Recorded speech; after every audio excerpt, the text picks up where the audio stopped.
Hello everyone, welcome to Modern World of Mathematics. तो जी हमने स्टार्ट किया था यूनिट नंबर 3 लॉगरिथम्स और लास्ट वीडियो में हमने कंप्लीट की एक्सरसाइज 3.1।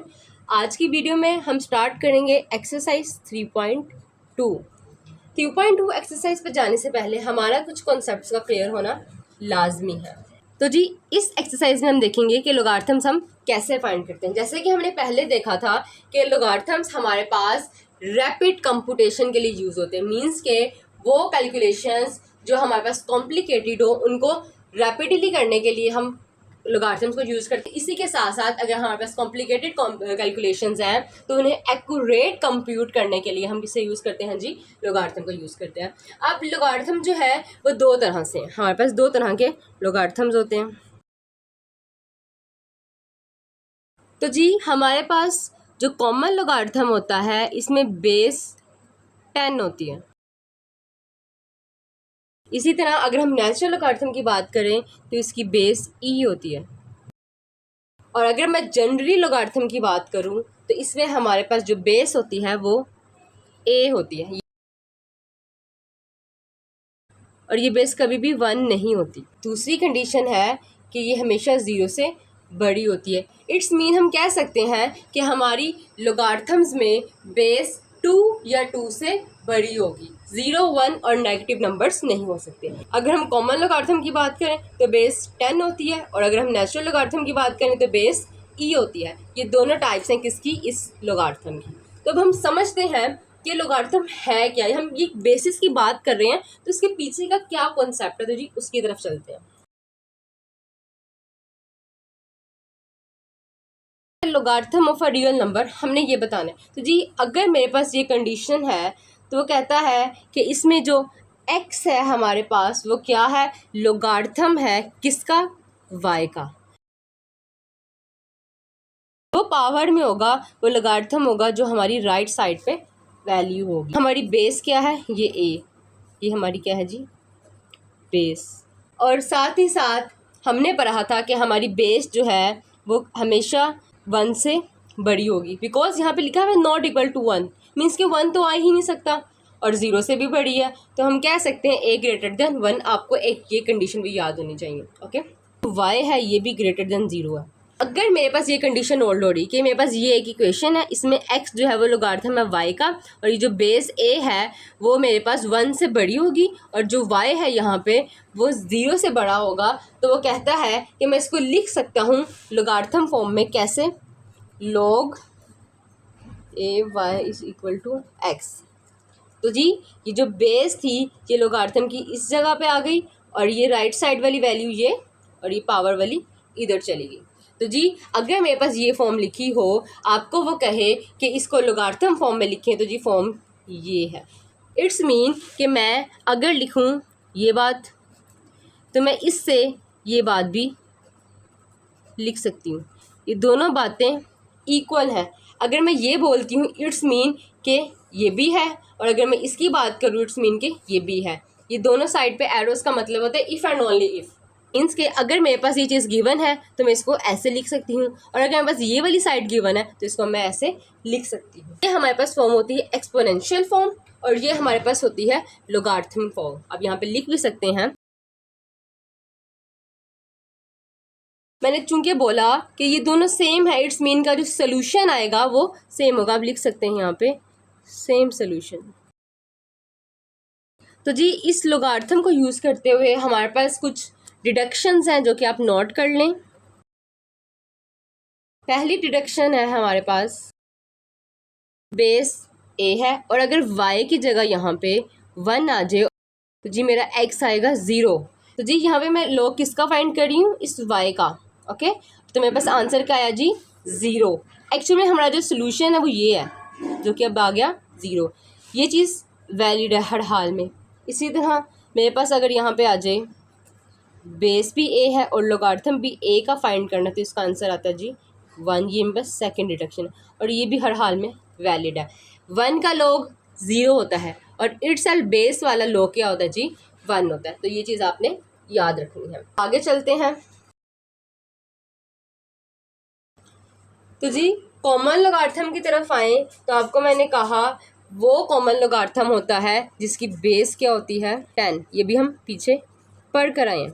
हम कुछ इसको इन डिटेल डिस्कस करेंगे। इसकी कैरेक्टरिस्टिक्स की अगर बात की जाए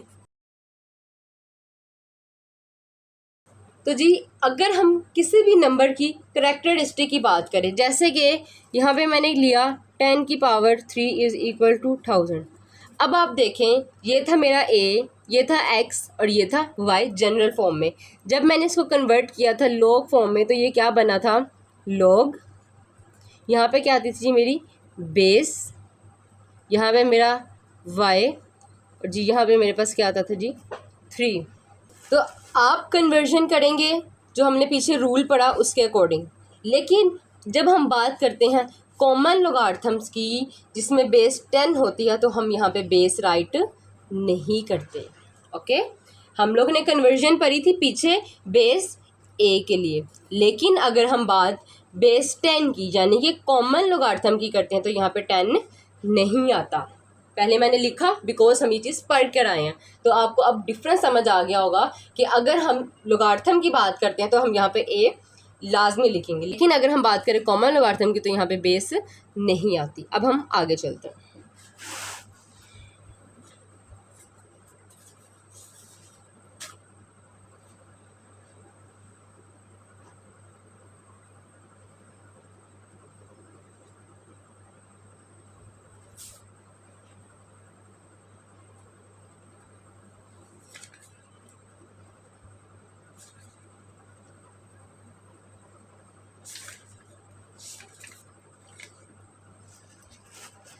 तो जी अब है हमारे पास मैंटीसा,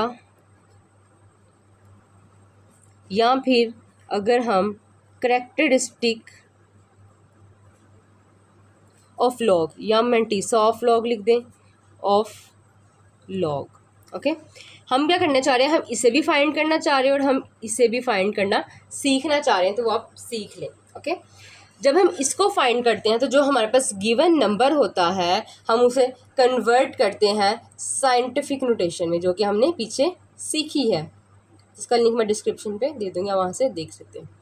तो जी जब हम करेक्टरिस्टिक ऑफ लॉग फाइंड करेंगे तो हम उसको कन्वर्ट करेंगे साइंटिफिक नोटेशन में। इसी तरह मैंटीसा ऑफ लॉग के लिए हमने क्या काम करना है कि हमारे पास बुक के लास्ट पे लोगार्थमिक टेबल्स गिवन है, ऐसे ही हमारे पास एंटी लोगार्थमिक टेबल्स भी। एंटी पे बाद में बात करेंगे, अभी लोगार्थम्स पे आते हैं।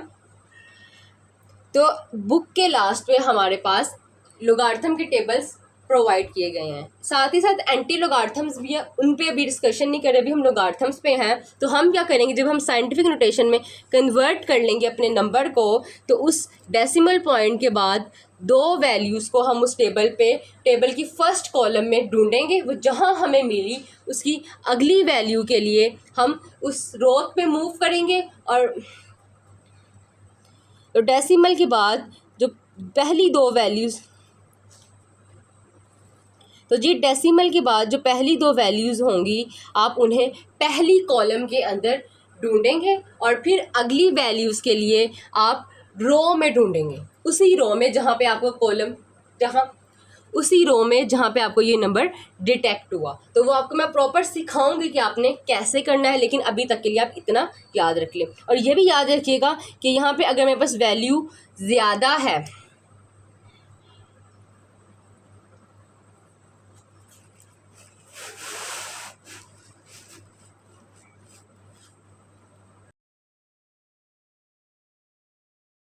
तो जी दो तरीक़ों से हमने लोगार्थम्स फाइंड करना है, एक है कैरेक्टरिस्टिक्स और एक है मैंटीसा। आप लिख सकते हैं characteristics of log of a real number, mantissa of log of a real number, मैंने सिर्फ शॉर्ट फॉर्म में लिख दिया। तो जी कैरेक्टरिस्टिक्स में क्या करते हैं, हमारे पास जो नंबर गिवन है हम इसे पहले कन्वर्ट करते हैं साइंटिफिक नोटेशन में, जो कि हमने 3.1 एक्सरसाइज में सीखा, जिसका लिंक भी मैंने डिस्क्रिप्शन में दे दिया, आप देख सकते हैं। तो जी हम इस नंबर को कन्वर्ट करेंगे साइंटिफिक नोटेशन पे, तो वहाँ पे हमारे पास जब 10 की पावर जो होगी मीन्स कि जो हमारा n होगा हमारे लॉग का वही आंसर होगा। यहाँ पे जो भी वैल्यू होगी वो हमारे लॉग का आंसर होगी। और किसके लॉग का आंसर होगी, जो यहाँ पे हमें सवाल गिवन है। सवाल का लोगार्थम जो है वो ये है। अब हम चलते हैं कि बाय मैंटीसा हम लोग कैसे फाइंड करते हैं। तो जी मेरे पास कोई भी एक डेसिमल वैल्यू गिवन है, जैसे कि मैं एग्जांपल लेती हूँ 0.9357। ओके, सबसे पहले आप देखें तो आपके डेसिमल पॉइंट के बाद 5 वैल्यूज़ आ रही हैं। आपने क्या करना है, आपने इसे राउंड ऑफ करके 4 में कन्वर्ट करना। तब ये बनेगा 0.9357। 5 से बड़ा है तो वो एक वैल्यू दे देगा, ये आ जाएगा 3। अभी आप देखें तो ये 4 वैल्यूज़ आ गई हैं। आपने क्या करना है, पहली 2 वैल्यूज़ को पकड़ना है और इन्हें आपने आपकी बुक के लास्ट पे टेबल्स दिया गया है लोगार्थम के, आपने उस पहले कॉलम में इस वैल्यू को ढूंढना है। देन आप क्या करेंगे, उस पे आप पहुंच के आप इस वैल्यू के लिए उसी रो में जाएंगे, राइट साइड को मूव करेंगे, जो वैल्यू आएगी उसे पकड़ेंगे और फिर आपके पास लास्ट वैल्यू बची। और इसके लिए आप लोगारिथमिक वैल्यू कैसे देखेंगे कि आपकी उसी पेज की राइट साइड पे मीन डिफरेंस कॉलम्स होंगे। अब उसकी वैल्यू थर्ड कॉलम पे आपके पास जो वैल्यू आ रही होगी, इसी की रो में आप इन दोनों वैल्यूज़ को ऐड करेंगे, तो जो आपका एक आंसर आएगा वो आपके गिवन क्वेश्चन का लोगार्थम होगा। ये आपको मैंने वर्बली बताया, मैं प्रॉपर आपको टेबल देखना भी सिखाऊंगी। अभी सिर्फ आप समझें कि हम फाइंड कैसे करते हैं। तो इंशाल्लाह नेक्स्ट वीडियो में हम प्रॉपर चीज़ें करेंगे, सवालों को सॉल्व करेंगे ताकि हम इजीली इनको कर सकें। तो जी ये था मेरा mantissa of log of a real number और इसी तरह characteristic of a log of a real number. तो अब हम करैक्टरिस्टिक्स की बात कर लेते हैं कि हम इसे कैसे फाइंड करते हैं, और नेक्स्ट वीडियो में इंशाल्लाह हम बाय मैंटीसा भी काम करेंगे। तो जी चलते हैं करैक्टरिस्टिक्स को देखने की तरफ।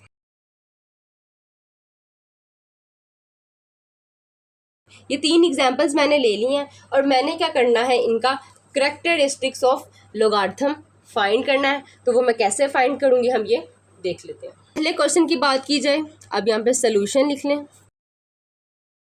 तो हम लोगों ने सीखा था कि हम साइंटिफिक नोटेशन में कन्वर्ट कैसे करते हैं। हम अपने डेसिमल पॉइंट को फर्स्ट नॉन ज़ीरो डिजिट के बाद मूव करवाते हैं, तो ये मूव होके यहाँ पे आ जाएगा। और हमें पता है कि जब हम राइट साइड पे मूव करते हैं तो हम अपनी वैल्यू को मल्टीप्लाई करवाते हैं 10 की पावर -n के साथ, ये बनेगा 8.72। अब कितनी वैल्यूज़ बीच में आई हैं जी, एक वैल्यू आई है। इट्स मीन के मेरे पास यहाँ पे 10 क्या है जी 1 और साथ नेगेटिव साइन है, तो यहाँ पे नेगेटिव आ गया। अब आपको मैंने कहा है इसका जो लोगार्थम है हमारे पास वो क्या है, वो जो ये पावर है वो है। इट्स मीन कि इसका आंसर क्या आ गया मेरे पास -1। ये इसकी साइंटिफिक नोटेशन थी, एन फॉर नोटेशन। और ये क्या है, इसकी करैक्टरिस्टिक्स ऑफ लॉग। लोगार्थम की शॉर्ट फॉर्म है लॉग। तो जी इसी तरह अब हम करते हैं पार्ट 2। अगेन हमने क्या काम करना है, हमने मूव करवाना है फर्स्ट नॉन ज़ीरो डिजिट के बाद। अब बेशक ये लास्ट पे है लेकिन है तो पहला नॉन ज़ीरो डिजिट। अगर हम यहाँ पे देखें तो पॉइंट यहाँ पे है, मैंने इसके बाद लेके जाना है, ये मूव होके यहाँ पे आएगा। राइट साइड को मूव है, ये साइड थी मूव होने की, तो मल्टीप्लाई करवाऊंगे 10 की पावर -n के साथ इस वैल्यू को। तो जी बनेगा 0.02, डेसिमल इधर गया 0.0। अब इसको मल्टीप्लाई करवाएंगे 10 की पावर -n। अब n क्या है जी 1 2, 2 वैल्यूज़ बीच में आई हैं तो इधर आ जाएगा 2। ओके, अब इसको सिंप्लीफाई कर लेते हैं। 2.0 इंटू 10 की पावर -2, और आपको मैंने बताया था इसका मतलब 2 ही होता है, तो ये बन जाएगा -2। सिंप्लीफाई ना भी करें आप डायरेक्ट भी इसको बता सकते हैं। तो जी यहाँ पे जो एट दी एंड मेरे पास n बचा, ये मेरे पास क्या है, ये मेरे पास करैक्टरिस्टिक ऑफ लॉग है। अब आप कहेंगे मिस आपने तो n बोला था, आपने माइनस का साइन तो बोला ही नहीं। तो बेटा वो हम जनरली n ही देते हैं। अब n की वैल्यू पॉजिटिव है या नेगेटिव वो अलग बात है। यहाँ पे n नेगेटिव वैल्यू है, -2 एक नेगेटिव वैल्यू है, कहीं पे ये +2 होगी तो वो n पॉजिटिव हो जाएगा। साइन अलग नहीं है, साइन मीन्स है कि नेगेटिव वैल्यू या पॉजिटिव वैल्यू। ओके, मैंने जनरली n बोला। तो जी ये था मेरा पार्ट 2। अब हम चलते हैं पार्ट 3 की तरफ, जो कि ये है। तो जी सबसे पहले इसको साइंटिफिक नोटेशन में कन्वर्ट कर लेंगे हम। अच्छा, अभी आपको मैंने ना सिर्फ ये बताया कि इनका कैरेक्टरिस्टिक लॉग क्या है, लेकिन इसको लिखना है कैसे मैं आपको वो भी सिखाऊंगी। पहला नॉन जीरो डिजिट है ये, तो डेसिमल पॉइंट यहाँ से मूव होके यहाँ पे आएगा। अभी किस साइड पे गया है, राइट साइड पे। तो पहले मैं वैल्यू लिख रही थी 3.45, अब मल्टीप्लाई करवाएंगे 10 की पावर -n, क्योंकि राइट साइड पे जा रहे हैं, और n क्या है, 3 वैल्यूज़ हैं, तो यहाँ पे आ जाएगा 3। अब मेरा कैरेक्टरिस्टिक ऑफ लॉग क्या है जी, -3। हम यहाँ पे प्रॉपर अभी लिख नहीं रहे थे -2, मैं आपको बस ये बता रही थी कि यहाँ से आपको पता चला है कि -2 है, तो आप प्रॉपर लिखेंगे कि कैरेक्टरिस्टिक्स ऑफ लॉग क्या है जी, -3। और हमेशा जब भी कोई नेगेटिव वैल्यू हो तो इसको ऐसे ना लिखें, बल्कि इसको हम 3, चूँकि 3 नेगेटिव है तो इसके ऊपर बार लगा दें। इसी तरह अगर मैं इसकी बात करूँ तो यहाँ पे आंसर था -2 कैरेक्टरिस्टिक्स ऑफ लॉग का, तो आप लिखेंगे -2 नहीं लिखेंगे, आप लिखेंगे 2 बार। ओके, इसी तरह यहाँ पे था -1, मैंने -1 लिखा है सिर्फ इसलिए ताकि आपको समझ आए कि ये कैसे निकलना है। अब आप ध्यान रखें, अगर नेगेटिव लोगार्थम होगा तो आपने इसको ऐसे नहीं लिखना, बल्कि आपने इसके ऊपर बार लगा देना। इस बार का मतलब भी यही है कि ये एक नेगेटिव नंबर है। तो जी आज की वीडियो में हमने देखा कि किस तरह हम अपना कैरेक्टरिस्टिक्स ऑफ लोगार्थम निकाल सकते हैं। नेक्स्ट वीडियो में इंशाल्लाह हम देखेंगे कि हम मैंटीसा ऑफ लोगार्थम कैसे निकालते हैं, और इंशाल्लाह उसके साथ साथ हम अपनी एक्सरसाइज को भी कल स्टार्ट करेंगे। टेक केयर, अल्लाह हाफिज़।